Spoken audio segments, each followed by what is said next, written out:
People, Deluded, I'm back again. I mean, I just can't get enough of bringing out videos in my lunch break, people, and I'm back again. Apologies for the noises I can't control. Apologies for me consistently moving my hand. My hand is, yeah, I'm not a robot, man. My hand gets tired. But moving on, nothing really to speak about, but I just have some thoughts on my chest that I'd just like to share with you lot. Firstly, we should speak in relation to the young players that ask. Apologies for the noise, people. Let me hold on. Yeah, hipsters. Starbucks, hipsters. Bet you lot live in Hackney or Peckham now. Moving on, people. Tyrese, John-Jules. A couple of young players are going out on loan. Now, I can't lie to you lot, people. Eddie and Ketty is potentially going to go out on loan. You're hearing Emil Smith-Rowe is going to be officially confirmed as a Huddersfield player on loan by the end of Thursday, the end of today.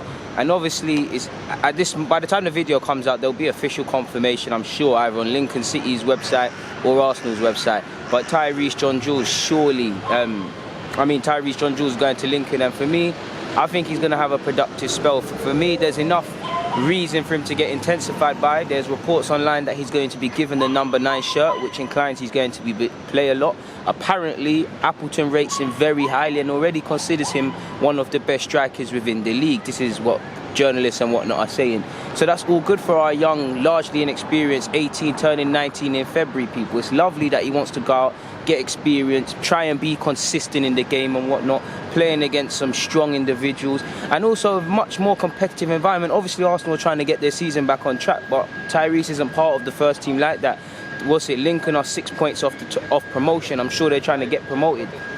So there's a carrot, and can he prove he's the striker to enable them to get on loan to the Championship, promoted to the Championship? For me, I have full confidence in Tyrese, John-Jules. I mean, he's a gunman in front of goal.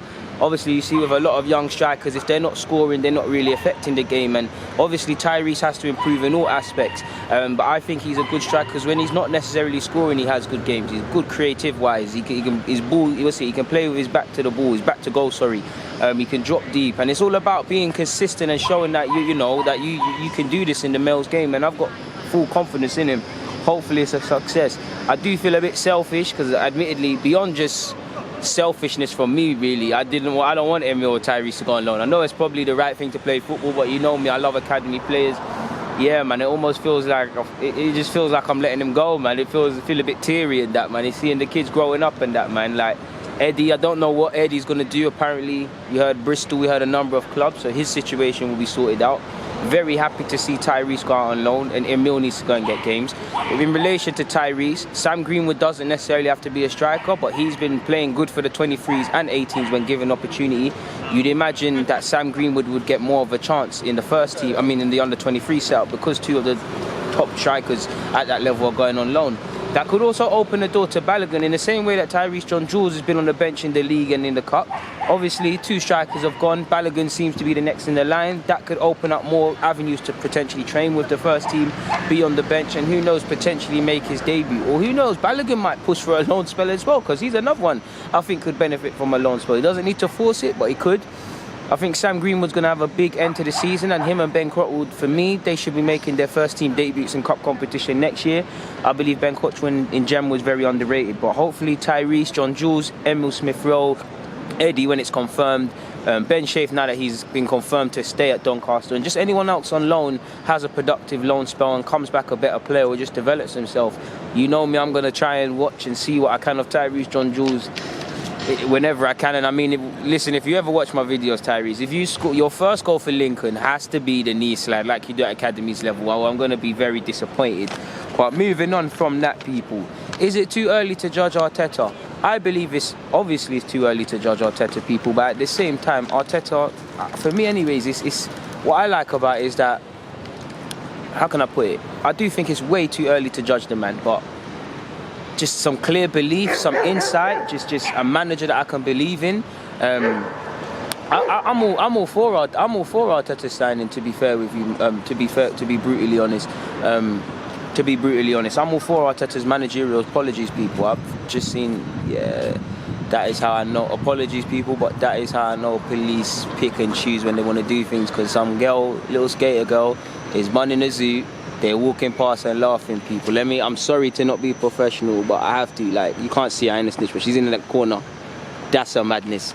Oh wait, they're going back. Car. If you know that was me, if that was me, or anyone else running this, you know what they would do. You know what time it would be. Apologies for going off topic, people.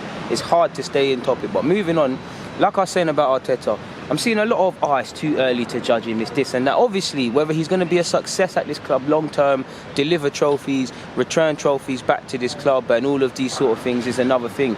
But for me, obviously, it's too early. But I don't agree with that, because for me, I don't agree with the too early thing in that we can't say he's going to be, our Pep Guardiola in that. But I don't think it's too early to get gassed off things he's doing, because for me, what I wanted to see more than anything is just on a Saturday, Sunday, see something I believe in, and he says the right things based on how the players are reacting to his training drills and what he wants to implement on a pitch. It's lovely to see. I was just crying out as a fan for some inspiration personally, people, just to see that on a match day. And these dogs are madness. And that's what I'm seeing with Arteta. I'm seeing players that clearly resonate to what he's saying in training and his training methods. Players, for whatever reason, whether it's Arteta or it's clicked themselves, players that want to play for the club and whatever. And it doesn't matter if you're a relegation, struggling side, top of the league, you want to see that. And that hasn't always been the case this season. So for me, it's lovely. For me, for the sake of the fact that he's got clear ideas, the players are receptive to him, as they were initially under Emery. I'm positive with this. We have to start as we mean to go on and continue this and keep going on positive, because I must admit, players were saying this under Emery, and then you heard the players were hanging an Emery out to dry. And what I like about Arteta, obviously there was question marks in relation to has he got the experience and things. I think the one thing I find myself going back to is conviction. He has, so far it's been a success because he's got conviction in his own ideas. There's obviously things he's probably been in for a culture shock, things in the future, and right now he's going to try and they're not going to work, things he doesn't want to try, and they work, and mistakes and things like that, because he is relatively a novice manager. But at the same time, for me, it's lovely to see there's just conviction in his ideas and he's following them. And it doesn't matter if you're an experienced individual or not. If you've got convictions in anything and people listen, they're going to buy into it. And as much as I think Emery was a well-established individual and Emery was quite smart and things, I must admit, just as an outsider looking in, I don't think he had conviction in his own ideas of how he went to go about things, because of the constant chopping and changing and things like that.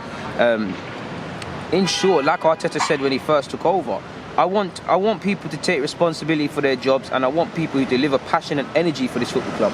He said, anyone who doesn't buy into this or has that negative effect or whatever is not good enough for this environment or culture. And for me, that's obviously, I'd love him to say we want to win titles and things, and he did kind of say we should be a team winning trophies. But that's what I want to hear, because before you talk about league trophies and things, people need to move into the right collective. So I don't think it's too early to judge him on that aspect. Obviously, in terms of trophies, what he wants to implement, can he build a side? And then again, if he's a success and he's here for a number of years, like you've seen with a lot of long-lasting managers, can he rebuild the side? These are all valid questions, but so far so good, people.